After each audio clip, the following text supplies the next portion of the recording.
All right, so I got a heavy bomb for you guys tonight. So this is going to be from Marbury versus Madison, one of the cases I know everyone here has talked about all the time. But up until I started, getting some of my gaining a lot of my knowledge from Dave Jose, I had no clue how much gold was inside of the Marbury versus Madison case. And this is just going to be one paragraph out of here that I'm going to break down, and it's heavy. So, in this case, the Supreme Court literally is telling us, we the people, not government, are the true source of lawful authority. So, I'm going to show you how this is a constitutional nuclear bomb on everything happening in these fake courts, the agencies, and these administrative schemes that we're seeing today. Okay, so this reads: the people have an original right to establish principles that most conduce to their own happiness. These principles are fundamental, and as the authority from which they proceed is supreme, they are designed to be permanent. Permanent. That's not an opinion. This is the Supreme Court in 1803. So our public servants have known since 1803 all of this. Okay, so that shows you again they're willfully violating their contracts, using all of us as debt slaves. Okay, so let's break this down here. Okay, you're not going to see this really anywhere else. So original right is a pre-constitutional power. So this tells us we had rights before the Constitution ever existed because they come from our Creator, right? Our original right is our authority to establish law comes directly from our Creator, not Congress, not state, not any of these judges, okay, in any way, shape, or form. We the people do ordain and establish this Constitution. That's trust language, trust law language, okay? We the people are the grantors, and the Constitution is the trust indenture, and our public servants are the trustees. They are our servants. So we're not a subject. We're not a resident.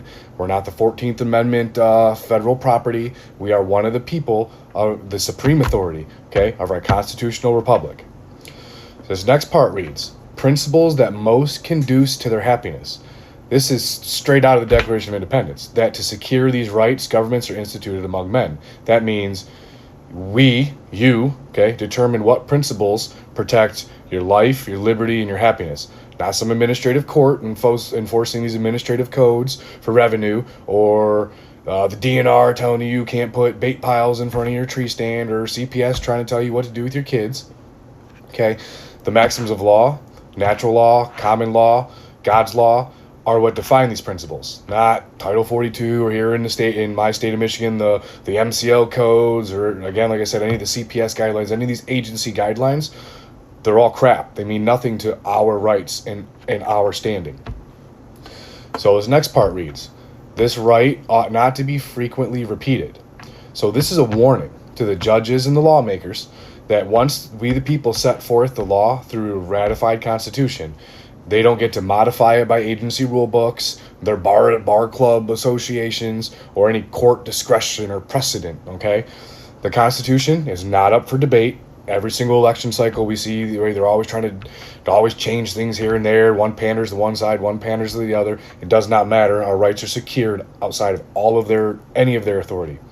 So it's a permanent firewall that against these administrative courts, okay? And we see they're violating this firewall every single day, pretending their policy trumps our rights. But that's because we've all been very ignorant to it, right? But we're waking up and we're educating ourselves, and we're coming for them, okay? Every one of us are going to be coming for them. So the next part reads, the principles are fundamental.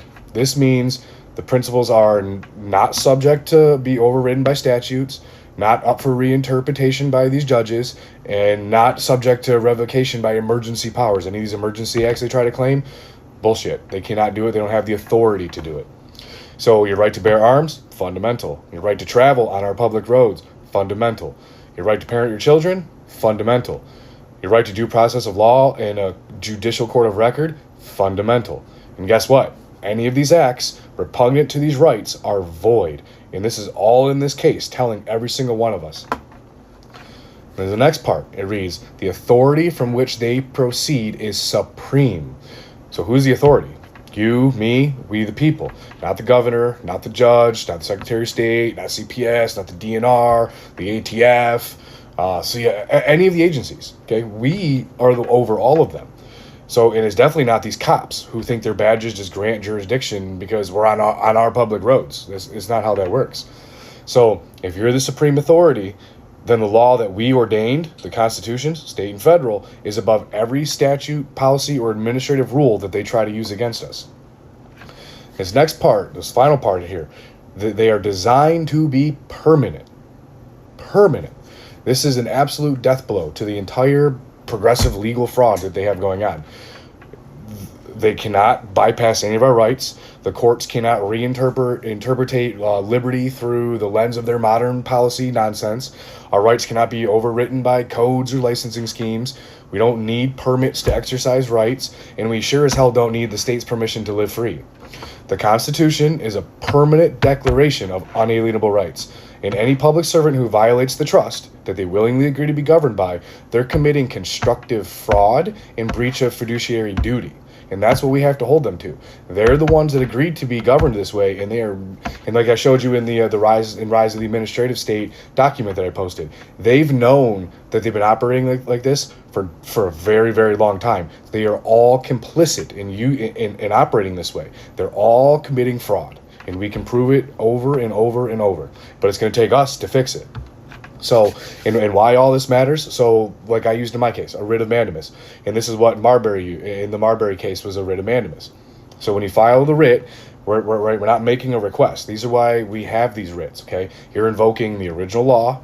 And we're reminding the courts that their duty is to the Constitution, not corporate policies. They can't be controlled by other branches. Okay, they are bound by these laws. So you are standing as one of the people, not a person, not a resident, not any of their licensee nonsense. And we're invoking permanent, fundamental law, and we demand performance. Okay, this is our remedy, and it's constitutionally unshakable. The more of us that come together to comprehend this and be able to utilize these, they cannot shut us down in any way, shape, or form. This is literally the Supreme Court telling them this is how they operate. Okay.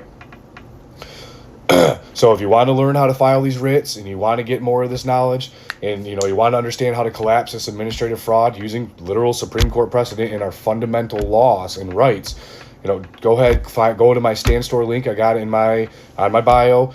Join my private PMA, and I'm going to continue. We're going to keep exposing these lies. I'm teaching you the remedy, and we're going to restore our republic. But we need more and more people that are willing to spend the time and educate themselves on these fundamentals, because we the people, we are the supreme, and the Constitution is permanent.